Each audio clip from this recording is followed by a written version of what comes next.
gordura trans, o que ela causa e onde ela está escondida? Meu nome é Adriana Garófalo, eu sou nutricionista e hoje nós vamos falar sobre a gordura trans nos alimentos. Mas antes, se você gostar desse vídeo, não deixe de dar o seu like, não deixe de compartilhar com quem você gosta e pode aproveitar as nossas informações e se inscreva no nosso canal.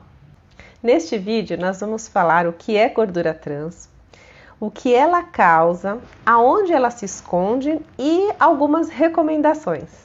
As gorduras da nossa dieta são formadas por ácidos graxos, são quebradas e vão fornecer ácidos graxos no nosso organismo, que tem função não somente de energia, mas também funções importantes celulares, de modulação de respostas celulares.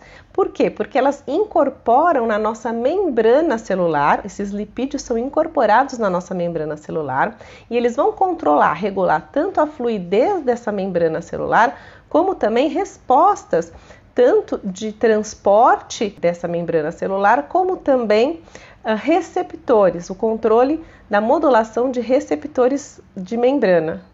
Os lipídios da nossa dieta, que vão se transformar em ácidos graxos e vão compor a nossa membrana celular, eles vão regular a transcrição de genes, então eles fazem uma regulação de transcrição genética por meio da ligação direta com receptores nucleares. E esses receptores nucleares vão modular respostas, portanto, de transcrição genética. E por conta desses efeitos, mudanças na estrutura desses lipídios podem afetar as respostas das funções celulares e isso pode sim levar a efeitos adversos à saúde. Por meio desses efeitos, portanto, a mudança na estrutura desses lipídios pode afetar as respostas de muitos tipos de células e, portanto, levar a efeitos adversos na nossa saúde. Os ácidos graxos, eles se diferenciam pelo tamanho da cadeia, pelo número de duplas ligações e pela estrutura geométrica. E essas diferenças, elas vão ter relação com a função desses ácidos graxos e também com as respostas desses ácidos graxos. Então, o que são gorduras trans? As gorduras trans, elas são gorduras que passam por um processo que nós chamamos de hidrogenação. A hidrogenação, ela é um processo pelo qual os óleos insaturados, eles têm uma dupla ligação. Eles vão reagir com o hidrogênio e dessa forma, por meio de um catalisador, as suas duplas ligações de cadeia de carbono, elas são reorganizadas em ligações simples. E esse processo acaba produzindo um lipídio mais saturado ou parcialmente saturado ou totalmente saturado e que apresenta o que nós chamamos de ponto de fusão maior, ou seja, para que ele derreta, ele precisa de uma temperatura mais alta. E dessa forma apresentam, portanto, um estado mais sólido. E por esse motivo que acaba sendo muito atraente para a indústria, para a utilização em alimentos. Porque além da questão do alimento ficar mais sólido, então ele tem um ponto de derretimento melhor, maior ponto de fusão, como nós falamos. Ele também é um alimento que tem uma estabilidade térmica, por esse motivo ele derrete menos. E além disso ele tem uma maleabilidade melhor para se trabalhar e também ele é menos suscetível à oxidação dos lipídios. E além disso, um ponto importante também é a melhor palatabilidade dos alimentos muitas vezes. Apesar da gordura trans, a sua fonte principal serem os óleos parcialmente hidrogenados, as gorduras vegetais e a margarina, que contém em torno de 20, 23% até 40, 42% desse tipo de gordura, também naturalmente nós encontramos na natureza, nas carnes de forma geral, até 6% e nas gorduras lácteas também, chegando até 6% no máximo. Bom, e o que ela causa? Quais são os riscos da ingestão excessiva ou por tempo prolongado da gordura trans na nossa dieta? A gordura vegetal hidrogenada, porque nos rótulos dos alimentos ela vai estar constando como gordura vegetal ou gordura vegetal hidrogenada ou parcialmente hidrogenada. Bom, nós vamos basear a discussão dos riscos nesse artigo que foi publicado em 2016 na Food Reviews International, que fala sobre os efeitos dos ácidos graxos trans no metabolismo lipídico. Basicamente, são 4 efeitos importantes que a gordura trans tem sobre o metabolismo dos lipídios. A beta-oxidação, que é uma reação de quebra dos lipídios para a utilização dos ácidos graxos como fonte de energia no nosso organismo, ela é incompleta, ela é inadequada quando derivada de ácidos graxos trans, ou seja, da gordura trans. Também em relação à fluidez da membrana. Então, o segundo efeito é a menor fluidez da membrana celular, o que mudaria as respostas celulares também. Então, lembra que a nossa membrana celular ela é formada por lipídios? Então, quando se tem mais gordura trans na formação dessa membrana celular, isso também é um fator negativo para a fluidez dessa membrana e para essas respostas. E o terceiro ponto é a alteração negativa também no processo de lipogênese, da formação de gordura. E o quarto efeito, que é o último que nós vamos falar, são os efeitos dos ácidos graxos trans, das gorduras trans, no metabolismo do colesterol e das lipoproteínas.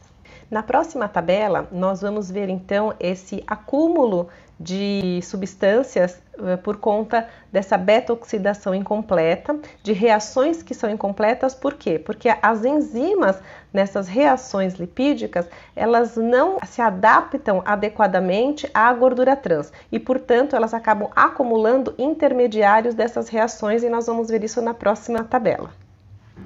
São 7 enzimas que participam nesses efeitos relacionados ao metabolismo lipídico e que têm efeitos adversos com a ingestão da gordura trans. Essas enzimas têm várias funções, funções diferentes, então em diferentes metabolismos, tanto na beta-oxidação quanto no metabolismo dos ácidos graxos essenciais, dos ácidos graxos poliinsaturados, no metabolismo do colesterol também.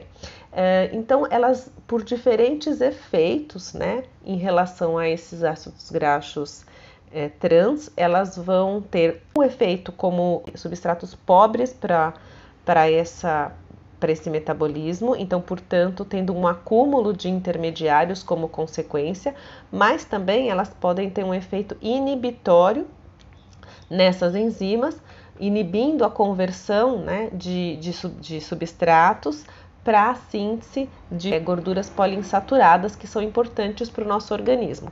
Também podem terem alterações em relação ao metabolismo do colesterol. Então, por alternância de posições específicas, também podem ter efeitos adversos no perfil das lipoproteínas. Da mesma forma, em relação ao metabolismo do éster de colesterol também, que pode também ter ativação enzimática e ter um efeito adverso na formação das lipoproteínas. Então, são reações que acabam não sendo reações completas, que têm algum tipo de alteração nessas reações e, portanto, consequências negativas para a nossa saúde. O segundo efeito, que é a redução da fluidez na membrana celular, nós vamos ver na próxima figura. Essa figura mostra para a gente, então, que os ácidos graxos trans, eles vão levar a substratos inadequados para enzimas que são envolvidas tanto na beta-oxidação, como nós falamos,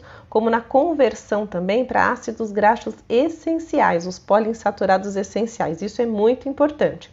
Essa situação, ela vai aumentar, então, a gordura trans intacta e também vai aumentar os intermediários metabólicos dessa gordura trans e diminuir a formação de ácidos graxos poliinsaturados essenciais para o nosso organismo. Isso é um efeito bem negativo. Também inibe as enzimas envolvidas na síntese de ácidos graxos poliinsaturados essenciais, derivada dos ácidos graxos cis, que são de ocorrência natural, diferente do trans, que não é de ocorrência natural. E isso, portanto, diminui a formação, diminui a formação dos ácidos graxos essenciais, os ácidos graxos poliinsaturados que são essenciais para a nossa saúde. Portanto, esses ácidos graxos, eles vão compor a nossa membrana celular. Então, dependendo dessa formação, nós vamos ter a nossa membrana celular. E com essa composição inadequada, com a baixa formação de ácidos graxos poliinsaturados e com o aumento, então, dessas gorduras trans, nós vamos ter uma redução na fluidez da membrana celular e uma alteração de função celular, portanto, várias funções. E o terceiro efeito, que é na lipogênese. Existem evidências que demonstram que o aumento do consumo da gordura trans pode aumentar os depósitos de gordura corporal, tanto gordura corporal total quanto a gordura visceral, né? A gordura abdominal e a gordura visceral. E também existem evidências mostrando uma relação com a menor sensibilidade à insulina, tanto relacionada diretamente ao consumo da gordura trans como ao aumento da lipogênese. O que se levanta de hipótese é que os adipócitos, como um mecanismo de defesa para a fluidez maior da membrana celular, ele acabe aumentando a formação de gordura corporal. E o quarto mecanismo, né, relacionado então ao efeito dos ácidos graxos trans no metabolismo do colesterol e das lipoproteínas. Existe um mecanismo importante que está relacionado à hipercolesterolemia pelo consumo do excesso da gordura trans. Ele está relacionado à enzima que converte o colesterol em éster de colesterol, que é a LCAT, que nós chamamos, que é a lecitina colesterol aciltransferase. E essa enzima ela é muito importante nessa conversão. Entretanto, quando existe a gordura trans, ela não tem como ter uma atividade completa com a gordura trans, e essa atividade fica incompleta. E essa situação, esses metabólitos, de novo, que são os intermediários dessa reação incompleta, eles parecem estar associados à hipercolesterolemia. Então, a baixa atividade dessa enzima, a LCAT, está associada aos efeitos de hipercolesterolemia da ingestão da gordura trans em excesso. O aumento do colesterol LDL e a diminuição do colesterol HDL plasmáticos, eles parecem estar relacionados ao aumento tanto da ApoB e a diminuição da ApoA1, né, respectivamente. Então, a ApoB com a LDL e a ApoA1 com o HDL. Onde essas gorduras se escondem, então? Vamos ver alguns alimentos? Aqui nós temos uma figura mostrando alguns alimentos, como os biscoitos, como a margarina, né? A manteiga tem a gordura saturada, a margarina não, a margarina ela é hidrogenada. Sorvetes, batata frita, pipoca de micro-ondas, salgadinho de pacote. A pizza, algumas massas são feitas com gordura trans, massas de pizza e outras massas também. Os confeitos, chocolates, miojo. Toda vez que no rótulo dos ingredientes dos alimentos tiverem as palavras gordura, gordura vegetal, vegetal hidrogenada, hidrogenada, creme vegetal, gordura vegetal hidrogenada, gordura vegetal parcialmente hidrogenada ou totalmente hidrogenada, margarina, margarina vegetal, essas são as principais palavras, são as principais expressões para dizer que tem gordura trans naquele alimento. A Anvisa publicou uma norma para a retirada dessa gordura trans pela indústria. Então, ela obriga a indústria até 2023 a retirada total da gordura trans dos produtos.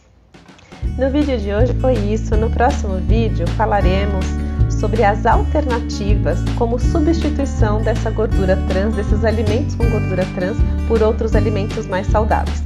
Se você gostou desse vídeo, não deixe de dar o seu like, não deixe de compartilhar com seus amigos que podem gostar dessas informações e se inscreva no nosso canal.